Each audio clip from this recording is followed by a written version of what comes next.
Alright guys, we will come to you with another video. Shout out to the whole LDBC. If you like this video, please feel free to like the video. And if you would like to, please feel free to subscribe to the page. As I said before, it's always by choice, never by force. Now, it's been a while since I've done a football video. You know what I mean? And when I say football, I mean soccer. And I've been paying attention to soccer, don't get it twisted. I know we have El Clasico coming tomorrow with Barcelona and Real Madrid. And, it's hard to tell who's going to win that because they're kind of not doing the best they can be doing right now in terms of just all across the board. So, I don't really know who's going to win that game. I'm a Barcelona fan, so I'm gonna, of course, support my team. I want them to win, FC Barca. But it's hard to tell right now. Now, I will say that when it comes to leagues, I would say the EPLF is the most competitive league in terms of, you never know. It's not really a two-team league. You never know who's going to be on the come up in that league. So that's why I like it. But still, I lean towards La Liga based on the style of play in La Liga. La Liga is more technical, more on the ball, more, basically just more complete football. Whereas in England, there's a lot of long balls, In La Liga, they play with the ball on the ground more. I guess that's the reason why I like it, But anyhow, speaking of La Liga, I want to highlight a player, and I want to know what he's going to do and give my opinion of what his best option would be to do. And that player plays for a relatively small team in La Liga, but a team that is, I guess it has its moments, and that team is Real Sociedad. And that player is Alexander Isak. And Alexander Isak, he came to my attention. Always been kind of keeping tabs on him a little bit, but I kind of looked more into him once he lit up Real Madrid, and I found out that he is a Swedish international. And I also found out, this is what interests me even more towards him, I also found out that he is of Eritrean heritage. You know what I mean? And as I said before, man, if you look at my videos in the past, I have always said that my relations with Eritrean people have always been cordial. They have always been smooth. I've never had any problems with any Eritreans. We've always been chill, and they've always been, very respectful and very friendly. And, as a matter of fact, an Eritrean did my taxes this year. You know what I mean? But anyhow, they're really making a big kind of deal of this kid. They're saying, he's the new Zlatan Ibrahimovic. There's teams that are after him right now. As a matter of fact, I was trying to read a report, but they wouldn't let me read it. But it appears that Manchester United is keeping tabs on the guy as well, along with, Dortmund, the team he started with. They're trying to buy him back. Because the thing is about him is, originally, he was, of course, he came through the Swedish league. That was his first stomping ground. But then he went to the Dutch league. And then after the Dutch league, he went to Dortmund. Things didn't work out in Dortmund that well. As a matter of fact, they were beginning to label him as a flop. But I mean, I don't know why you would call him a flop, and he's only like 19 years old. He was even younger than that at the time. So I don't know why that came out in the press. But these European medias are harder on minority players than they are on homegrown players. We already know this to be the case. But anyhow, he comes out, right? And he decides that the best thing for him is to sign to Real Sociedad. And he did it, I believe it was a loan deal at first, but then I guess they exercised the option to buy him, so they just bought him outright. And the thing is, he's just been flourishing there. I mean, he's been scoring goals after goals after goals. I think at one point in time, he went on a streak of actually scoring, I think it was eight goals in 6 games or something like that. So dude can score. And the thing is when they compare it to Zlatan Ibrahimovic, I get it, because like Zlatan Ibrahimovic, he's tall. Like Zlatan Ibrahimovic, he plays for the Swedish national team. And like Zlatan Ibrahimovic, he got his start. His rise to fame really occurred in the Dutch league at first. If you're not familiar, when Zlatan was first introduced to people, he was in Ajax. So I get the comparisons and stuff, but I would say that, he's different. He's a different type of player than Zlatan. Who I would compare him to, and people may not agree with me, but he's very similar to the way he plays is kind of similar to,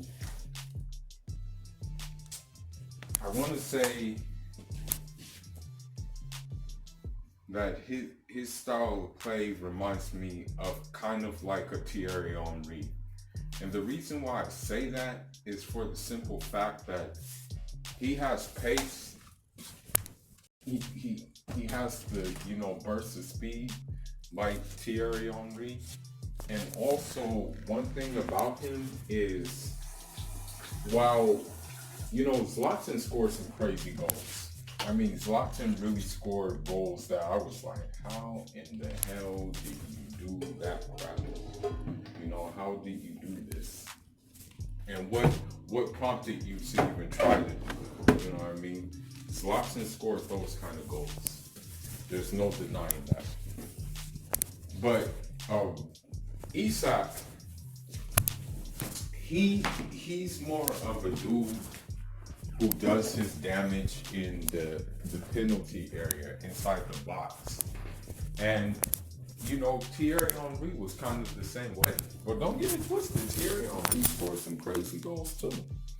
He had some I remember some of his goals, but most of his goals happened from dribbling past dudes. And just using his pace to get in positions to score. So that's why he kind of reminds me of Thierry Henry more so than Zlatan Ibrahimovic. Don't get me wrong, he has skill on the ball.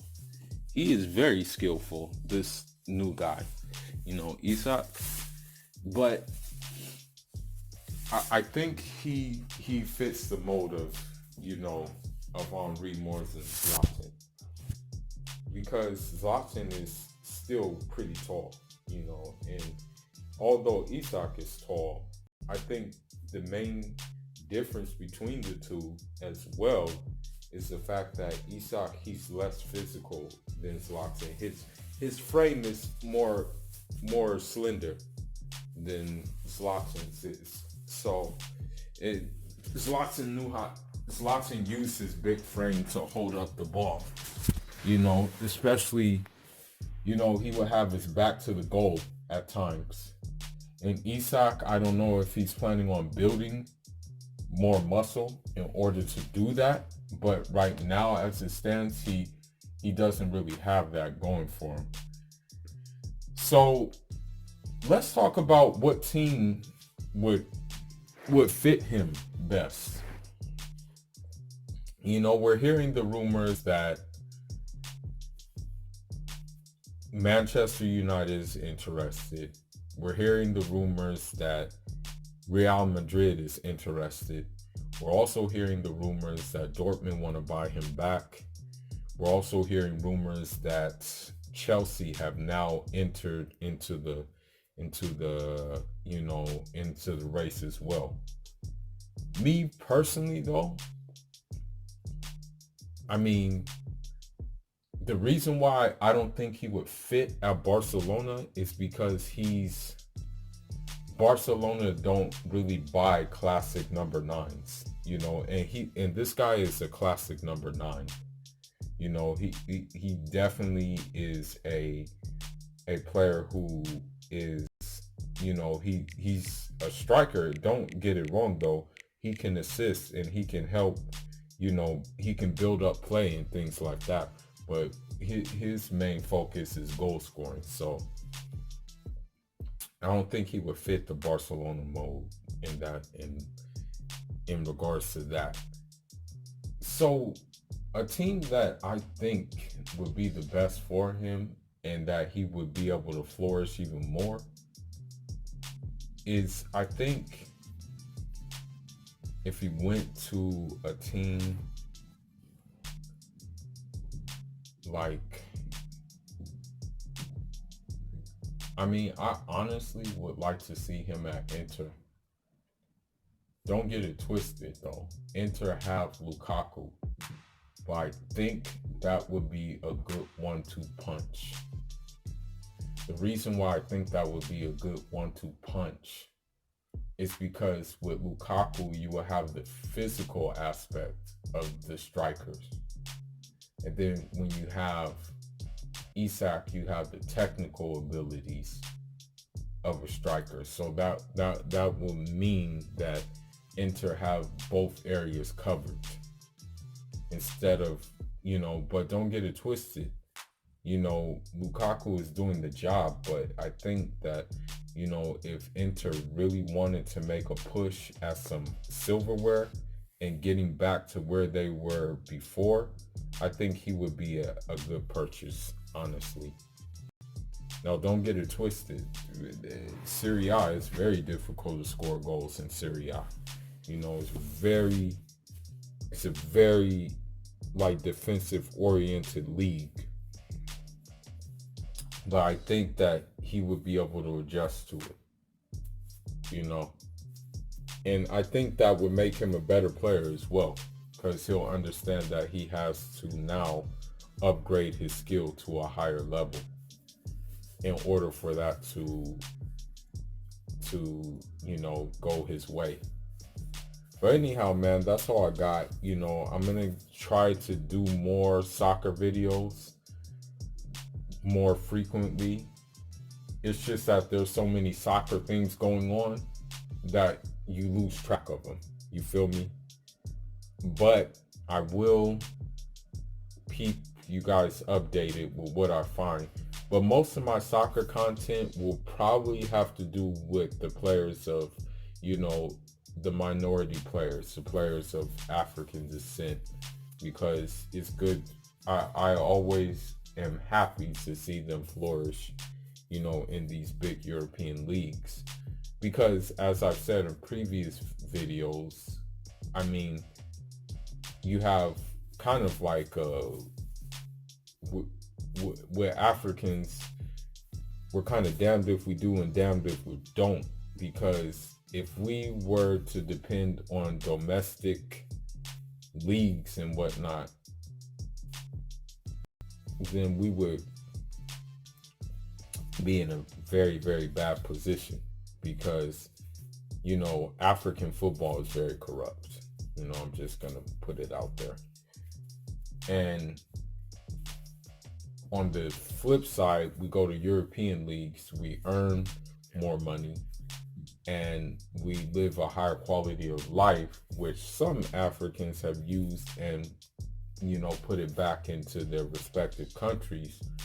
But then we have to deal with the elephant in the room that nobody wants to deal with, and that's the racism in the stadium, sometimes among other players during the games, and of course sometimes among managers and commentators as well.